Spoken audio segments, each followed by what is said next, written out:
Porque hoje é fundamental que as pessoas tenham conhecimento sobre a sua vida intrauterina. Porque talvez, né, se você me acompanha, não, que você já me ouviu falar muito sobre isso, mas uma pessoa está vendo isso pela primeira vez. Mas, Manuel, por que eu vou querer saber de memórias pré-natais? Ainda que tudo isso seja verdade, embasado pela ciência, por que raios eu vou querer voltar quando minha mãe estava grávida de mim? Isso ficou lá no passado. Eu nem me lembro, cara. Por que que eu vou ter que voltar lá? Por que que é importante eu explorar essas memórias? Olha só, essa é uma pergunta muito interessante. Então, eu acredito que essa resposta vai poder localizar muitas pessoas. Primeiro, pensa no seguinte: proporcionalmente falando, ou seja, em 9 meses, você saiu de duas células, a menor do corpo humano, um espermatozoide, que se encontrou com a maior, um óvulo, e por meiose, ok, foram se multiplicando, né, no período de 9 meses, até trilhões de células. Duas células aqui, ó, que foram se multiplicando em células-tronco, em outras palavras. Cada uma delas formaria um ser como você. Em algum momento, elas começaram a se diferenciar. O que, que isso quer dizer? Uma vai se tornar cabelo, olhos, pálpebra, pele, dente, fígado, coração, veias, músculos, ossos. Isso é o processo de diferenciação celular. E tudo isso acontece em 9 meses. Os órgãos são todos formados, eles amadurecem, né? Então, os neurônios a cada segundo, ó, isso aqui, ó, a cada segundo, 50 trilhões de neurônios são produzidos a cada segundo. Nenhuma máquina no universo poderia reproduzir isso, ok? Então, é um período de maior crescimento que você vai ter, ok? Em toda a sua vida, proporcionalmente falando. Naqueles 9 meses, você saiu de duas células a trilhões de células, ok? E um ser completamente formado com seus órgãos e funcionando. Claro que a gente vai continuar amadurecendo depois do nascimento, mas esse período, proporcionalmente, você nunca vai crescer tanto, ok? Então, esse por si só já seria um motivo bastante interessante. Mas por que, Manuel? Porque os acontecimentos que passaram ali. O útero é como se fosse uma sala de aula, ok? Uma sala de aula que está te preparando para a vida que vem ali fora. Está te preparando a partir das vivências que você tem. Porque se você tem uma mãe calma, que vive num ambiente calmo, possivelmente ela produz uma bioquímica calma, que isso é transmitido através do cordão umbilical, né? E isso é recebido pelas células e elas têm uma resposta, né? Em função daquela bioquímica que elas estão recebendo.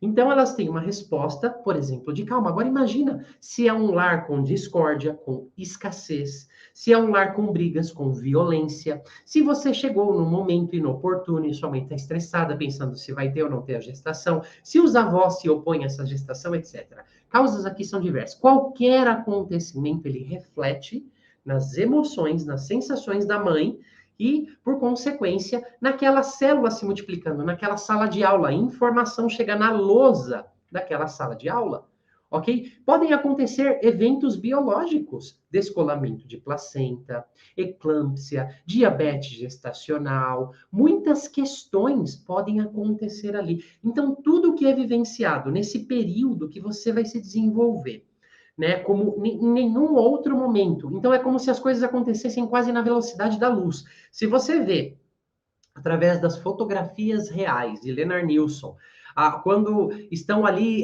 por exemplo, sei lá, 10 dias, com 23 dias, a diferença é absurda depois da implantação. Com 12 semanas, o corpinho já está todo formado. Às vezes, em 5 dias, a diferença do tamanho do crescimento e desenvolvimento que a gente tem, ela é absurda. Então, o aprendizado também de tudo que acontece é absorvido na velocidade da luz. É tipo assim, ó, aprende tudo, porque é isso que te espera ali fora, ok? Então, o útero é uma preparação para o que vem lá fora. Todos os acontecimentos ali, eles vão nos impactar de uma forma muito profunda, inclusive fisiologicamente, fisicamente, psiquicamente, trazendo até transtornos psiquiátricos futuramente. Quantas pesquisas não relatam isso? Porque tudo que é vivenciado ali vai sendo absorvido como informação. O feto tem consciência, não tem uma alma. Onde você acha que está a alma? Ela se acopla nessa matéria sendo formada, existe consciência. As células têm uma estrutura perfeita de armazenar memórias, tá? Então, poxa, aconteceu lá atrás. Sim, você entendeu tudo isso que eu estou falando. Aconteceu lá atrás e olha só que coisa meio maluca. Hoje, o como você age, reage, interage. Por exemplo, você recebe uma notícia. De repente, tem uma pessoa do seu lado que recebe a mesma notícia. Para você foi tranquila, mas para a pessoa foi a morte. Foi uma coisa, assim, que trouxe um estresse tremendo. Ela tem uma interpretação sobre aquilo, porque algo é desengatilhado. Como ela reage já diz respeito a essas vivências precoces, ao conjunto delas. Pense numa casa. Para ela ser construída, alguém tem uma ideia, começa a juntar tijolo e vai pondo lá? Ou tem uma planta que você faz, uma planta básica que um arquiteto tem que fazer? Tem que ter uma análise do solo, tem que construir-se as colunas antes de colocar os tijolos. Não é assim? Para depois subir as paredes, não tem que ter um planejamento? Então, essas experiências precoces, elas são como essa estrutura, elas são como essa planta básica. Se uma coluna, por os eventos externos, os acontecimentos, começa a ficar torta, os tijolos, se eles ficarem reto, existe um buraco. Os tijolos, eles acompanham a coluna. Ou seja, os seus comportamentos se adaptam a partir das experiências que você tem lá no útero. Proporcionalmente falando, é um lugar onde você tem vivências. Olha só que interessante. Você está aí na sala onde você está. Começa a ter um tremor nas paredes. De repente tem uma ameaça, você fica com medo dessas paredes caírem em cima de você, ok? Você não tem um celular para ligar para ninguém. Não tem porta, é fechado. Ninguém te escuta.